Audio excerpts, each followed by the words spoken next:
இன்னும் கொஞ்ச காலம் தான் இருக்கு, பார்க்கிறோம். வருக வரப்போது, அது நடக்க போது, இது நடக்க போது, எல்லாம் உண்மைதான்.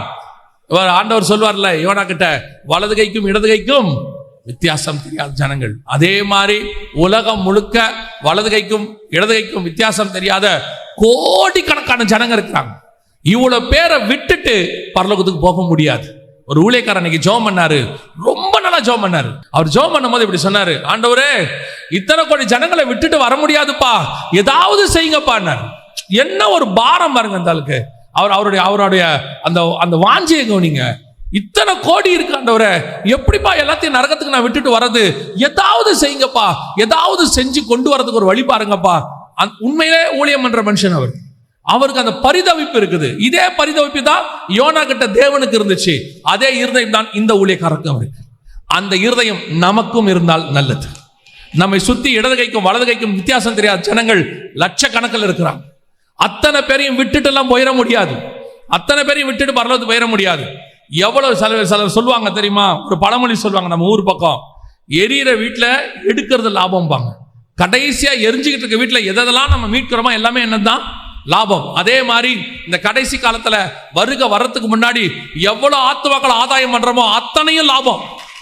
ஒண்ணு கிடைச்சாலும் லாபம், 9,000 கிடைச்சாலும் லாபம். சொல்லிட்டே இருக்கணும். ஒரு ரிவைவல் என் சபையில இருந்து வந்துரும் ஆண்டவரே, என் மூலமா கடைசி காலத்துல ஒரு தீ பத்தி எரிஞ்சிரும் ஆண்டவரே, எப்படியாவது ஒரு கொள்ளை பொருளாக நான் புறப்படும் போது கை நிறைய ஆத்துமாக்களை அள்ளிக்கிட்டு உள்ள நுழையணும். அப்படி ஒரு வாஞ்ச வந்துடணும். நம்ம பரலோகத்துக்குள்ள நம்ம சபை நுழையும் போது அப்படி இஸ்ரவேலர்கள் எகிப்திலிருந்து வெளியே வந்த மாதிரி 6 லட்சம் புருஷர்கள் உள்ள நுழைஞ்ச மாதிரி அத்தனை பேரும் பெரிய கூட்டத்தை கொண்டு போன உள்ள. அப்படி ஒரு ரிவைவலுக்கு நாம காரணமாக இருக்கணும். இருக்கா? அப்ப கர்த்தர் எதிர்பார்க்கிற அந்த சிறு பெண் நீங்களும் நானுமான்னு பார்க்கணும். அந்த கிரைட்டீரியா இப்பவும் சொல்றேன். அனலை கொண்டு வருவது கர்த்தர் கையில் இருக்கு. ஆனால் சிறு பெண்ணாக கன்னிகையாக இருக்க வேண்டியது நம்ம கையில தான் இருக்குது. நாம கன்னிகையான சிறு பெண்ணா இருந்தால் அனலை நமக்குள்ள ஏற்படுத்துவதற்கு கர்த்தர் வல்லமை உள்ளவராக இருக்கிறார். அல்லேலூயா. இப்போ இந்த பெண் ராஜாவுக்கு அனல் உண்டாக்கி ராஜாவை எழுந்துச்சு உட்கார வச்சுட்டா. வாசிங்க 1 ராஜாக்களின் புஸ்தகம் 1ஆம் அதிகாரம் 15வது வசனம் வாசி. ராஜா மிகவும் வயது சென்றவனாய் இருந்தான். சூனேம் ஊராளாகிய அபிஷாக் ராஜாவுக்கு, நல்லா கவனிங்க, ராஜா எவ்வளவு பண்ணாலும் அனல் இல்லாதபடிக்கு படுத்திருந்தான். வஸ்திரங்களை போட்டு மூடினாலும் அவனுக்கு அனல் உண்டாக்கவில்லை அப்படின்னு சொல்லி 2வது வசனம் சொல்லுது. இந்த வசனம் சொல்லுது ராஜா எழுந்திருச்சு உட்கார்ந்து இருந்தானாமா. அடுத்த வசனம் சொல்லுது அப்பொழுது ராஜா உனக்கு என்ன வேண்டும் என்று பத்சேபாளை பார்த்து கேட்டான் அப்படின்னு இருக்கு. ராஜா ஏச்சு உட்காந்துட்டான்.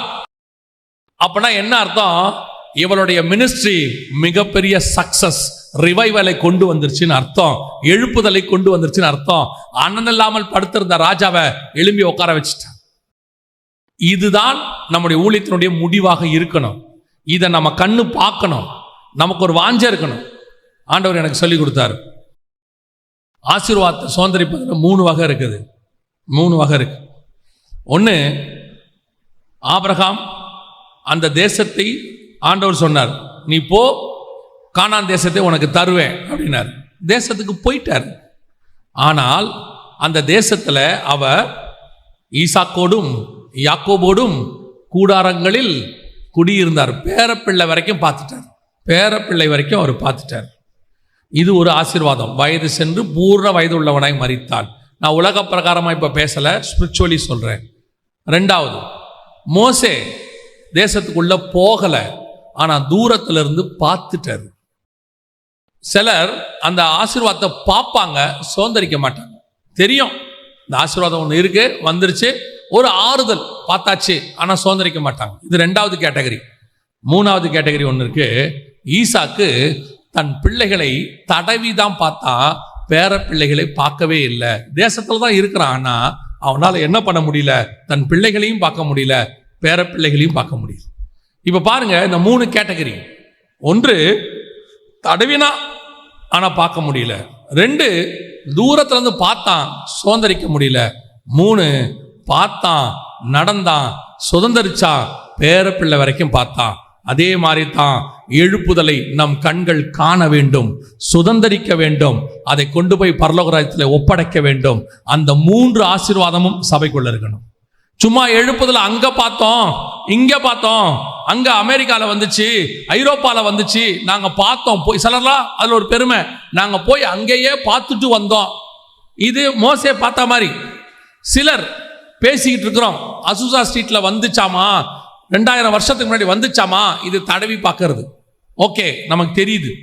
ஆனால் ஒரு ஆசீர்வாதம் இருக்கு, நாமளே அதை சுதந்திரிக்கணும், நாமே அதை பார்க்கணும், நாமே நம்முடைய சந்ததிகளுக்கு அதை கொண்டு போகணும். அப்படி ஒரு ஆசீர்வாதத்தை, எழுப்புதலை நீங்களும் நானும் கொண்டு வர வேண்டும். இன்னைக்கு அந்த ஆசீர்வாதத்தை கொண்டு வர இடத்துல இருக்கிறோமா? காலம் ஃபுல்லா சபைக்கு ஏதோ ஒரு ஜப குறிப்போடையே வர்றது, ஜப குறிப்போடையே போறது. எதுக்கு ஆண்டவர் என்ன சர்ச்சுக்கு கூட்டிட்டு வந்தாரு? இந்த சபையில என்ன வச்சதுக்கான நோக்கம் என்ன? வரும்போது வனாந்தரத்துல நயங்காட்டி அழைச்சா மாதிரி ஏதோ ஒரு தேவையை வச்சு கர்த்தர் கூட்டிட்டு வந்தாரு, உண்மை. ஆனால் வெறும் தேவையோடு கூடவே இருக்கக்கூடாது. எதுக்காக நான் இந்த சபையில நாட்டப்பட்டேன்? இந்த தோட்டத்துக்குள் கொண்டு வந்து கர்த்தர் என்னை நாட்டினதுக்கான நோக்கம் என்ன? நான் என்ன கனி கொடுக்க வேண்டும்? கர்த்தர் என்னை எடுத்துக்கு பயன்படுத்துறோம். அப்ப சபையில உங்கள் மூலமாக ஆண்டவருக்கு என்ன பிரயோஜனம்? ஆசாரிப்பு கூடாரத்துக்குள் கர்த்தர் ஒவ்வொரு பாத்திரத்தையும் கொண்டாரு. குத்து விளக்கு கொண்டு வராரு, மேஜை கொண்டு வராரு, திரைச்சீலை கொண்டு வராரு, எல்லாம் கொண்டு வராரு.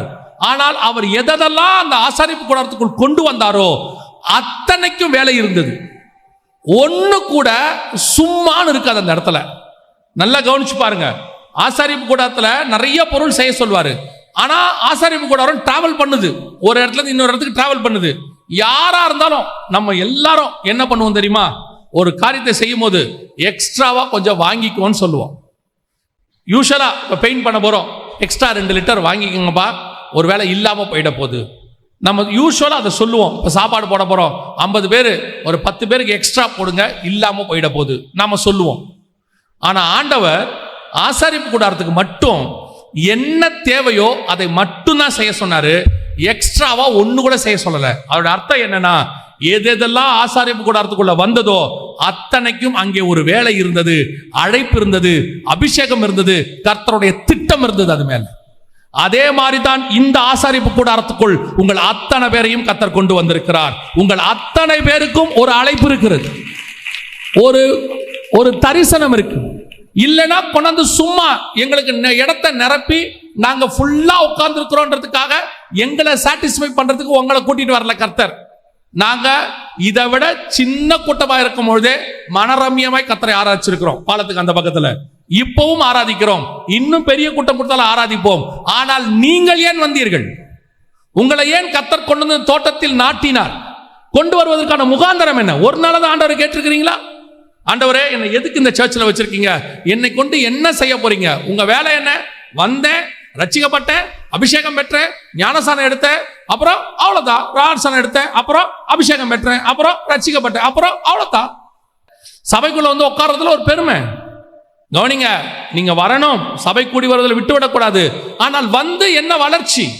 25 வருஷம், 10 வருஷம், 5 வருஷம் இருக்கீங்க, என்ன வளர்ச்சி? ஒரு ஆவிக்குரிய வாழ்க்கையில் ஒரு வளர்ச்சி தெரியணும்ல. ஒரு பையனை ஸ்கூலுக்கு அனுப்புறீங்க, எல்கேஜிக்கு போயிட்டு வரும்போது ஒரு கேள்வி கேட்பீங்க, என்ன சொல்லி கொடுத்தாங்கப்பா? ரிங்கா ரிங்கா ரோசஸ் பாபா பிளாக் ஷீப் சொல்லி கொடுத்தாங்க. ஃபர்ஸ்ட் ஸ்டாண்டர்ட் போயிட்டு வரான், என்னப்பா சொல்லி கொடுத்தாங்க? ரிங்கா ரிங்கா ரோசஸ் பாபா பிளாக் ஷீப். என்னடா இதுவே தானடா, 2 வருஷமா ஒன்றும் மாத்தவே இல்லையா? 5ஆவது போயிட்டு வரான், என்னடா சொல்லி கொடுத்தாங்க? ரிங்கா ரிங்கா ரோசஸ். என்னடா ஸ்கூல் அது? என்னடா டீச்சரு? நீ என்ன தாண்டா படிக்கிற? கேட்பீங்களா மாட்டீங்களா? உங்களை கேட்டு பாருங்க. 5 வருஷம் ஒரு ஊழியத்தில் எடுத்து ஒரு துரும்பு எடுத்து போட்டிருக்கீங்களா? வாலண்டியர் அதே 20 பேர், ஏதாவது ஒன்று வேலை செய்யணும் அதே 20 பேர், எல்லாத்துக்கும் அந்த 20 தம்பிங்க 20 தங்கச்சிங்க தான் வருவாங்க. நீங்களே இந்த சர்ச்சுக்கு வாலண்டியர் தான். அத்தனை பேருக்கும் ஒரு வேலை இருக்குது எல்லாருக்கும். அது என்ன வேலை வேணா இருக்கலாம், இது கிளீன் பண்ற வேலையா இருக்கலாம், அல்லது சைக்கிள் பார்க்குற வேலையா இருக்கலாம், ஏதோ ஒரு வேலை. கர்த்தருக்கென்று ஏதாவது செய்யும்படி தான் கர்த்தர் உள்ள வச்சிருக்கிறார். கவனிச்சு கொள்ளுங்க, இங்க பெருக்கிறவனு தான் கர்த்தருடைய பார்வையில பெரியவன். கர்த்தருடைய பார்வையில் அவன் தான் பெரியவன். லேவி கோத்திரத்தில் ஆரோன் என்ன வேணா இருக்கட்டும், எலியேசர் என்ன வேணா இருக்கட்டும், ஆனால் ஆசாரிப்பு கூடாரத்தின் வாசலிலே காத்திருந்த யோசுவா தான் கர்த்தருடைய திட்டத்துக்குள்ளே இருந்தவன். அதான் கர்த்தருடைய திட்டம். அது வரணும். இன்னைக்கு சபைகளுக்குள்ள அவங்களுக்குள்ள ஒரு பெருமை, நான் பணக்காரன், நான் அது, நான் படிச்சவன், எல்லாத்தையும் வாசல்ல வரும்போதே செருப்பு கழட்டும் போதே உன் பண பெருமை, படிப்பு பெருமை, பதவி பெருமை எல்லாத்தையும் ஓர வச்சுட்டு, நான் கர்த்தரால் இந்த சபைக்குள்ள அழைத்து கொண்டு வரப்பட்டிருக்கிறேன், அவருடைய ரத்தத்தால் மீட்கப்பட்டிருக்கிறேன், நாங்கள் அத்தனை பேரும் ஒரே ரத்தத்தால் கழுவப்பட்டோம், ஒரே பாத்திரத்தில் பானம் பண்ணுகிறோம், ஒரே தேவனை ஆராதிக்கிறோம் அப்படிங்கிற ஒரு மனம் வந்தாதான் நம்மளை வச்சு ரிவைவல் கொண்டு வர முடியும். அதான் கர்த்தருடைய எக்ஸ்பெக்டேஷன். இன்னைக்கு அது இருக்குதா? அந்த எக்ஸ்பெக்டேஷன் இருக்குதா? அதான் கர்த்தர் தேடுறாரு. அந்த பணிவிடை செய்யக்கூடியதான ஒரு பெண், அவர் ரிவைவலை கொண்டாந்துட்டா பாருங்க, எவ்வளவு அழகா கொண்டாந்து ராஜா உட்கார வச்சுட்டா பாருங்க. அதான் பெரிய விஷயம். கடைசியாக ஒரு காரியத்தை நான் சொல்லி முடிக்க வேண்டும் என்று விரும்புகிறேன். அந்த பெண்ணுக்குள்ள இருந்த ஒரு பெஸ்ட் குவாலிட்டி பாருங்களேன். வாசிங்க, 1 ராஜாக்களின் புஸ்தகம் 1ஆம் அதிகாரம் 4வது வசனம் வாசிங்க. அந்த பெண் வெகு அழகா இருந்தால், அவள் ராஜாவுக்கு உதவியாய் இருந்து அவனுக்கு பணிவிடை செய்தால், ஆனாலும் ராஜா அவளை அறியவில்லை. யாராவது இப்படி ஒரு பணிவிடை செய்வீங்களா? யாராவது இப்படி ஒரு பணிவிடை செய்வீங்களா? நம்ம செய்யற ஒரு சின்ன விஷயம் கூட ரிஜிஸ்டர் ஆகணும்னு நம்ம நினைக்கிறோம். ஆமா தானே? நம்ம செய்யற ஒரு சின்ன விஷயம் கூட பாஸ்டர் பார்வைக்கோ, பாஸ்டர்மா பார்வைக்கோ, அல்லது மூப்பர்கள் பார்வைக்கோ ரிஜிஸ்டர் ஆகணும். அவங்க பார்க்கும்போது அந்த ஊழியத்தை நம்ம செய்யறத அவங்க பார்க்கணும். நீ செய்யற வேலை தேவனுக்கு செய்யற, கர்த்தர் பார்க்கிறார்னு செய்யணும். மனுஷன் பார்க்கிறான்னு செய்யக்கூடாது. சில நேரத்தில் மனுஷனால் கனப்படுத்தப்படலாம், கனப்படுத்தப்படாமலும் போகலாம்.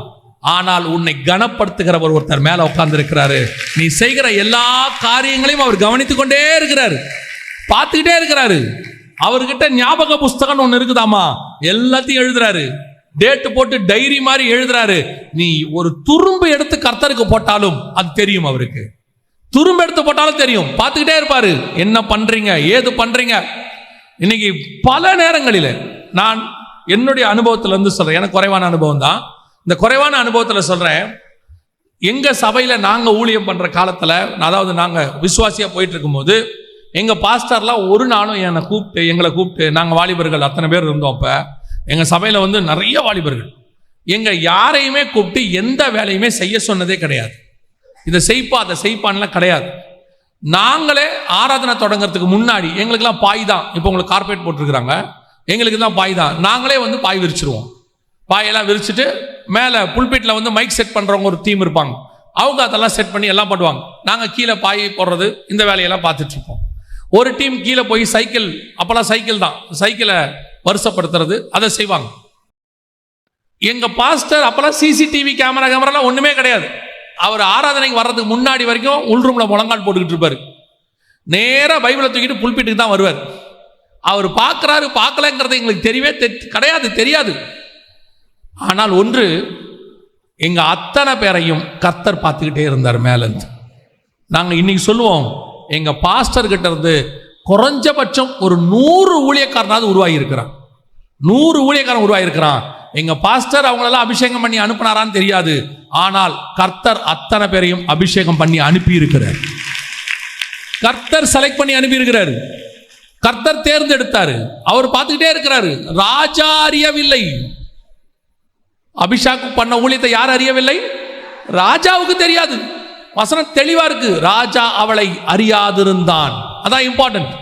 யார் பார்க்கறாங்க, யார் பார்க்கல, என்ன நடந்துச்சு, என்ன கணம் பண்ணுச்சு, அதை பத்தி நமக்கு கவலையே இல்லை. எஸ்தரின் புஸ்தகத்தை வாசிச்சு பாருங்க. எஸ்தரின் புஸ்தகத்துல ஒரு அற்புதமான காரியம் இருக்கு. அதாவது மொர்தெக்காய் ராஜாவை காப்பாத்தி இருப்பார். அப்படி காப்பாத்தின உடனே அவனுக்கு எந்த விதமான ஒரு காரியமும் கனமும் செய்யப்பட்டிருக்காது. அப்பொழுது ஒரு நாள் ராஜா என்ன பண்ணுவாரு, இந்த காரியங்கள்லாம் வர்த்தமானங்களை படிச்சுக்கிட்டு இருக்கும்போது ராஜா கேட்பாரு, இந்த நம்மளை ஒரு மனுஷன் காப்பாத்தினானே, அந்த மனுஷனுக்கு நம்ம கனப்படுத்திட்டோமா அப்படின்னு கேட்பார். ஒரு நாள் எவன் ஒருத்தன் மொர்தெக்காய் உயர்த்தப்படக்கூடாது என்று சொன்னானோ அவன் வாயாலேயே கர்த்தர் சொல்ல வைக்கிறாரு என்னென்னலாம் கனப்படுத்தப்படணும்னு சொல்லி. அவன் நினைக்கிறான் நம்ம தான் ராஜா கனப்படுத்த போறாரு, என்னை தவிர வேற யாரை ராஜா கனப்படுத்த போகிறாருன்னு சொல்லி அவன் என்ன சொல்றானா, தன்னை பத்தி பேசுறான். ஒரு நாள் வந்தது, ராஜா மொர்தெக்காயை கனப்படுத்தினார். மொர்தெக்காயால் காப்பாற்றப்பட்ட போது அதை மறந்துட்டாரு, ராஜா மறந்துட்டார். அதுக்கப்புறம் அது நினைப்பிலே இல்லை. இப்போ மொர்தெக்காய்க்கு எப்படி இருக்கும் தெரியுமா? ராஜா இன்னைக்கு உயிரோடு இருக்கிறதுக்கு நான் தான் காரணம். நான் தான் போய் எஸ்தர்கிட்ட சொன்னேன். எஸ்தர் போய் ராஜா கிட்ட சொன்னாங்க, அதை கண்டுபிடிச்சாங்க. எல்லாம் உண்மை. எனக்கு ஒரு கணமும் கிடைக்கல. இன்னும் நான் வாசல்லையே உட்காந்துருக்கிறேனே, இன்னும் நான் அரண்மனை வாசல்லையே உட்காந்துருக்கிறேனே, எனக்கு எந்த பலனும் கிடைக்கலையே அப்படின்னு மொர்தெக்காய் கவலைப்படலை. மொர்தெக்காய்க்கு தெரியும், நான் ராஜாவுக்கு செய்தேன், ஆனால் என்னை கனப்படுத்துகிற ராஜா ஒருத்தர் மேலே உட்கார்ந்திருக்கிறார். என்னை உயர்த்துகிற நாள் ஒன்று வரும். இன்னைக்கு நீ செய்த நன்மை, இன்னைக்கு நீ சபைக்குள்ள செய்யற ஊழியம், நீ ஏதோ ஒரு மூலையில் இருக்கிற தூசியை எடுத்து போட்டா கூட பரலோகம் பார்த்துக்கிட்டே இருக்கு.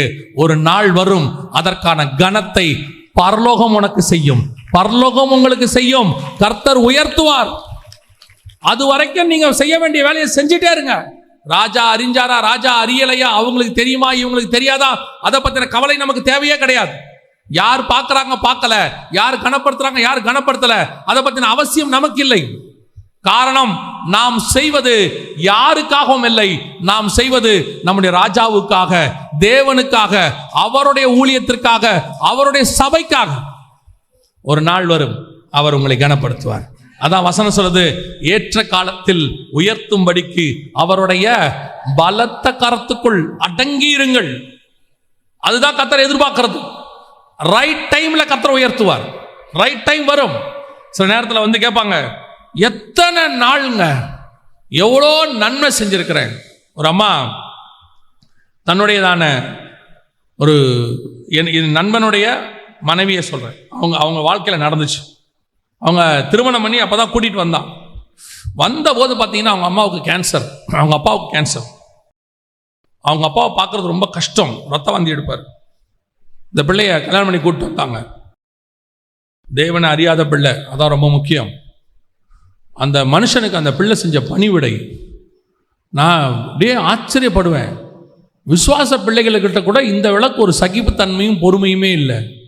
அவ்வளோ அந்த பிள்ளை செஞ்சிச்சு. இந்த மாமனாருக்கு அப்பா அப்பான்னு தான் கூப்பிடும். அந்த பிள்ளைக்கும் அப்பா இருக்கிறாங்க, எல்லாம் இருக்கிறாங்க. அந்த பிள்ளையும் நல்லா செல்லமாக வளர்க்கப்பட்ட பிள்ளை தான். அந்த பிள்ளை இந்த வீட்டுக்கு வந்து அவங்க மாமனாருக்கு செஞ்ச பணிவிடை, அவங்க வீட்டில் கஷ்டம் வேற, அதுவும் செய்யுது. ஒரு நாள் இந்த பிள்ளை வியாதியில் பாதிக்கப்பட்டுருச்சு. ஆனால் அவங்க மாமனார் அந்த வியாதியில் இறந்துட்டாரு. அதுக்கப்புறம் இந்த பிள்ளை ஒரு வியாதியில் பாதிக்கப்பட்டுருச்சு. ஆனால் நீங்கள் பார்க்கணும், அந்த குடும்பமே அந்த பிள்ளையை தாங்குச்சு. அந்த மாமியார்லேருந்து, கணவன்லேருந்து, பிள்ளைகள்லேருந்து அந்த பிள்ளையை தாங்கி இன்னைக்கு அந்த பிள்ளை என் கண்ணுக்கு முன்னாடி சொல்கிறேன், கர்த்தருடைய கிருபையில் சொல்கிறேன், அந்த பிள்ளை இன்னைக்கு ஆசீர்வாதமாக இருக்கிறது. கர்த்தர் யார் செய்கிறதையும் மறக்கிற தேவன் கிடையாது. அவர் நீதியுள்ள நியாயாதிபதி. ஆண்டவருக்கு அது தெரியுமா தெரியாதா அதெல்லாம் நமக்கு அவசியமே இல்லை. செய்கிற காரியம் அவ்வளோதான். தொடுகுடு யாருக்கிட்ட இருந்து நற்பேர் வாங்கணுன்றதுனால காரணத்தினால இல்லை, யாருக்கிட்ட இருந்து சாட்சி வாங்கணுன்ற அவசியம் இல்லை. கர்த்தருக்கு முன்பாக நான் பணிவிடை செய்கிறேன்.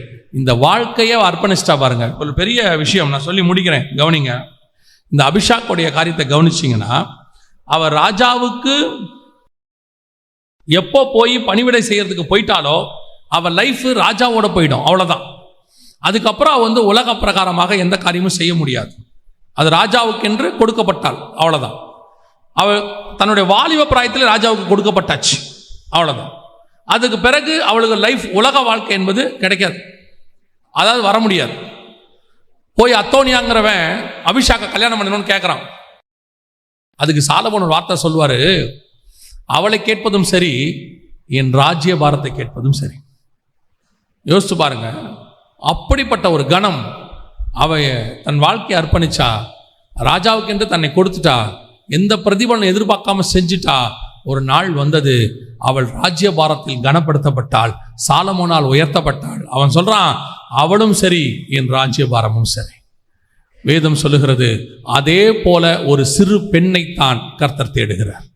இப்போ நீங்களும் நானும் அப்படி ஒரு ஆவிக்குரிய வாழ்க்கை உடையவர்களாக இருப்போமானால், வருகிற காலங்களிலே கர்த்தர் உங்களை கொண்டும் என்னை கொண்டும் பெரிய காரியத்தை செய்ய வல்லமை உள்ளவராய் இருக்கிறார். அல்லேலூயா.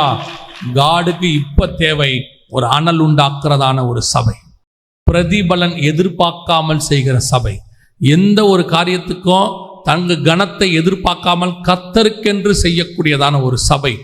ஆண்டவர் அப்படிப்பட்டதான ரிவைவலுக்கு ஒரு சபையாக நீங்களும் நானும் இருப்போமானால் நம்முடைய சபைதான் கர்த்தருடைய பார்வையில அந்த சிறு பெண் கலங்கம் இல்லாத சபை, கற்புள்ள கன்னிகையாக ராஜாவுக்கு கொண்டு வரப்பட்ட சபையாய் மாறும். அல்லேலூயா, அல்லேலூயா.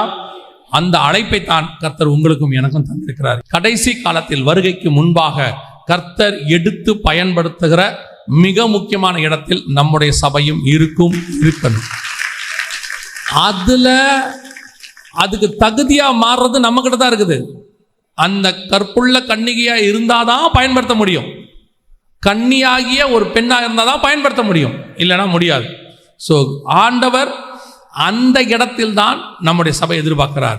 நாம் செய்ய வேண்டிய காரியத்தை செய்தால் நம்மை கொண்டு செய்ய வேண்டிய காரியத்தை கர்த்தர் செய்வதற்கு வல்லமை உள்ளவராக இருக்கிறார். அல்லேலூயா. நாம் ஜெபிக்க போகிறோம். ஏந்திரிக்கலாமா நாம எல்லாரும் தேவ சமூகத்தில்? நன்றி ஆவியானவரே. ஒரு சின்ன ஜெபம் ஆண்டவரை நோக்கி. ஆண்டவரே, நீர் விரும்புகிற சபையாய் நான் இருக்கணும். நான் விரும்புகிற சபையா இருக்கக்கூடாது, நீங்க விரும்புகிற சபையா இருக்கணும். நான் எனக்கு என்ன தகுதி இருக்குதுங்கிறத விட உங்க பக்கத்துல வந்து உட்கார்ற தகுதி எனக்கு இருக்கா? உங்களுக்கு தகுதியான சபையா நான் இருக்கிறேனா? உங்களுக்காக என்ன விடணும், உங்களுக்காக என்ன செய்யணும்? ஏன்னா நான் ராஜாவுக்கென்று கொண்டு வரப்பட்டவள், ராஜாவுக்கென்று ஆயத்தம் பண்ணப்படுகிறவள். என் சுய விருப்பு வெறுப்புக்கு இங்க இடம் கிடையாது. என் இஷ்டத்துக்கு எதுவும் செய்ய முடியாது. சபை கர்த்தருடைய மனவாட்டி, கற்புள்ள கன்னிகை, கன்னியான ஒரு பெண், சிறு பெண். என் இஷ்டத்துக்கு நான் உலகத்தோடு கூட தொடர்பு கொள்ள முடியாது. வேதம் சொல்லுது, சர்ப்பமானது ஸ்திரீயானவளை வஞ்சித்தது போல நீங்களும் நானும் அப்படி வஞ்சிக்கப்பட்டா ஆவிக்குரிய விதத்தில் நாம் கற்பிழந்து விட்டோம் என்று வேதம் சொல்லுகிறது. ஸ்பிரிச்சுவலி அதைத்தான் வசனம் சொல்லுது. ஸ்திரீயானவள் வஞ்சிக்கப்பட்டது போல. ஒப்பு கொடுப்போமா தேவ சமூகத்தில்? ஆண்டவரே, நீர் விரும்புகிற ஒரு ஆவிக்குரிய வாழ்க்கை, உமக்கு பயன்படுகிற ஒரு ஆவிக்குரிய வாழ்க்கை, குறிப்பா இந்த கடைசி காலத்தில் நடக்க போகிற 1 மணி நேர ஊழியம், கடைசி நேரத்தில் நடக்க போகிற ரிவைவல், கடைசி நேரத்தில் நாங்கள் எதிர்பார்க்கிற ஒரு எழுப்புதல், அதுல நாங்களும் பங்கு பெறணும். ஆண்டவரே, எங்களுடைய பங்கும் அதுல இருக்கணும். உமக்கு சித்தமானால் இந்த பட்டணத்தில் எங்கள் சபை அதற்கு மூல காரணமாக இருக்கணும். We want to be the reason.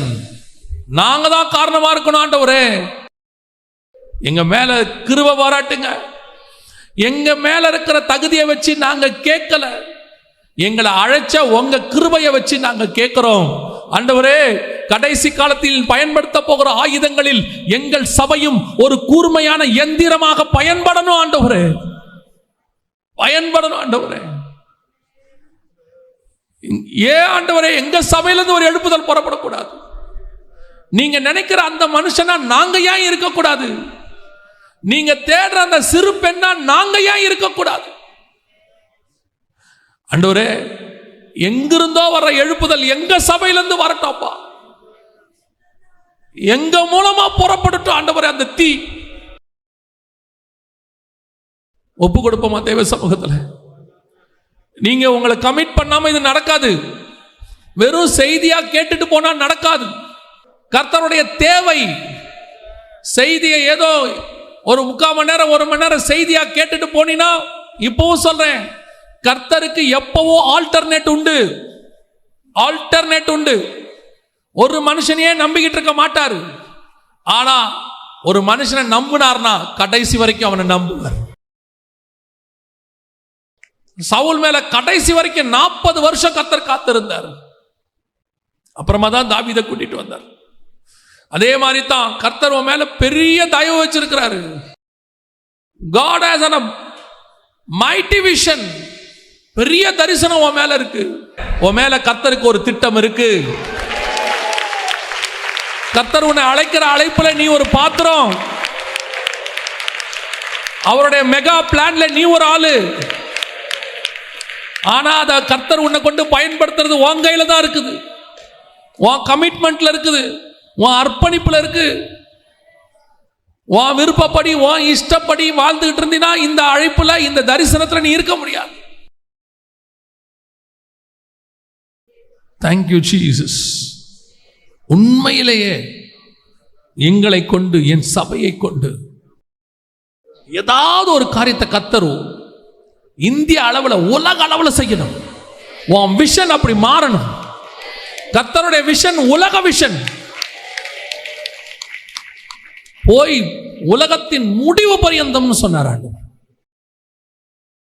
ஏதோ ஒரு மூலையில சவுத் ஆப்பிரிக்கால ஒரு சின்ன இடத்துல தன்னுடைய தரிசனத்தை ஆரம்பிச்ச ரெய்னார்ட் பாங்கே முடிக்கும் போது 125 நாடுகளுக்கு சுவிசேஷம் சொல்லி, கிரைஸ்ட் ஃபார் ஆல் நேஷன்ஸ் சொல்லி, இந்த நூற்றாண்டிலேயே அவர்தான் கர்த்தரால் வல்லமையாய் பயன்படுத்தப்பட்டவர்னு கர்த்தரால் சாட்சி பெற்றவர்.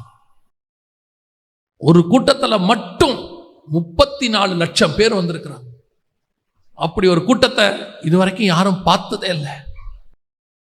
மரித்தோர் உயிரோடு எழுந்திருக்கிறாங்க. ஒரு ஜெர்மனியிலிருந்து போனவர், அவர் சவுத் ஆப்பிரிக்காக்கு, அவர் அந்த ஊருக்கார் கிடையாது. அப்படி அவரை எடுத்து இத்தனை லட்சத்துக்கு கர்த்தர் ஆசீர்வாதமாய் மாற்றுவாரானால் ஏன் உன்னையும் என்னையும் எடுத்து மாற்ற முடியாது? ஏன் முடியாது? ஆனா ரெய்னார்ட் பாங்கேவுடைய அர்ப்பணிப்பு உனக்கு இருக்குமானால் கர்த்தர் உன்னையும் எடுத்து பயன்படுத்துவார். ரெய்னார்ட் பாங்கேவை நம்பினது மாதிரி கர்த்தர் உன்னை நம்புவாரானால் உன்னையும் எடுத்து கர்த்தர் பயன்படுத்துவார். ஒப்பு கொடுப்போமா தேவ சமூகத்தில்? நாம் கடைசியாய் ஜெபம் பண்ண போறோம். உண்மையிலேயே இந்த எழுப்புதலுக்கு என்னை கொண்டு ஏதாவது செய்யுங்கப்பா, என்னை கொண்டு ஏதாவது செய்யுங்கப்பா அப்படி நீ விரும்பினா, உங்களை கமிட் பண்ணா, அர்ப்பணிச்சா, இனி நான் அல்ல எல்லாம் கிறிஸ்துவே, அப்படி ஒரு அர்ப்பணிப்பு உங்களுக்குள்ளே வருமானால் உங்கள் கரங்களை தேவனுக்கு நேராக உயர்த்தி, ஆண்டவரே நாங்கள் எங்களை அர்ப்பணிக்கிறோம், நாங்கள் எங்களை தருகிறோம், உம்முடைய கிருபையுள்ள கரத்தில் எங்களை தருகிறோம். இனி நாங்கள் அல்ல, கிறிஸ்துவே எங்களில் ஜீவிக்கிறார். எங்களை என்ன செய்யணுமோ நீங்க செய்யுங்க, எப்படி நடத்தணுமோ நடத்துங்க ஆண்டவரே. கரங்களை உயர்த்தி ஜெபிக்கிற ஒவ்வொரு பிள்ளைகளுக்காய் ஜெபிக்கிறோம். தேவனாகிய கர்த்தருடைய எழுப்புதலுக்கான முதல் ஆரம்பமா இந்த கூட்டம் இருக்கட்டும். இந்த நாளிலிருந்து ஒரு தரிசனம் எங்கள் பிள்ளைகளுடைய இருதயத்துக்குள்ளே கடந்து வரட்டும். தேவ ஆவியானவருடைய அக்கினியானது ஒரு துளி இன்னைக்கு அத்தருடைய இருதயத்திலும் போடப்படட்டும். கர்த்தருடைய மகிமை மூடட்டும். கர்த்தர் இன்னையிலிருந்து ஒரு பெரிய தரிசனத்தை வைத்து அனுப்புவீராக. வீட்டுக்கு போகும்போது தரிசனத்தை வைத்து அனுப்புவீராக. அது கற்பம் தரிக்கட்டும், அது வளரட்டும். ஆண்டவரே ஒரு பெரிய ரிவைவலை பெற்றெடுக்கட்டும். ஆண்டவரே நம்புங்கப்பா, சபையை நம்புங்கப்பா, எங்க ஜனங்களை நம்புங்க ஆண்டவரே. அப்படி செய்ய போற தயவுக்காய் ஸ்தோத்திரம். உம்முடைய மகிமை மூடட்டும். எங்கள் ஆண்டவர் இயேசு கிறிஸ்துவின் நாமத்தில் பிதாவே.